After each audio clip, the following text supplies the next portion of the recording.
ஒப்பிலியப்பன் திருக்கோவிலில் திருக்கல்யாண உற்சவ பெருவிழா. கும்பகோணம் அருகே திருநாகேஸ்வரத்தில் 108 வைணவ தலங்களில் ஒன்றாகவும் தென்னக திருப்பதி என அழைக்கப்படும் ஒப்பிலியப்பன் திருக்கோவில் அமைந்துள்ளது. இக்கோவிலில் ஸ்ரீ பூமி தேவி சமேத அருள்மிகு வெங்கடாச்சலபதி சுவாமி அருள் பாலித்து வருகிறார். ஆண்டுதோறும் ஐப்பசி மாதம் சிரவண நாளில் பெருமாள் ஒப்பிலியப்பனாய் அவதாரம் எடுத்து தாயார் பூமாதேவியாய் மனம் முடித்த நாளாக திருக்கல்யாண உற்சவம் நடைபெறுகிறது.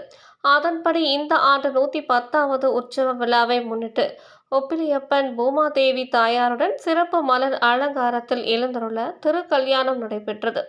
முன்னதாக சீர்வரிசை தட்டுகளுடன் பொதுமக்கள் ஊர்வலமாக எடுத்து வந்தனர். தொடர்ந்து வேத மந்திரங்கள் முழங்க காப்பு கட்டுதலுடன் மங்கள மேள வாத்தியம் முழங்க திருக்கல்யாணம் வெகு விமரிசையாக நடைபெற்றது. இதில் திரளான பக்தர்கள் கலந்து கொண்டு சுவாமி தரிசனம் செய்தனர். தொடர்ந்து உற்சவ இசை நிகழ்ச்சி நவம்பர் 10ஆம் தேதி வரை நடைபெற உள்ளது.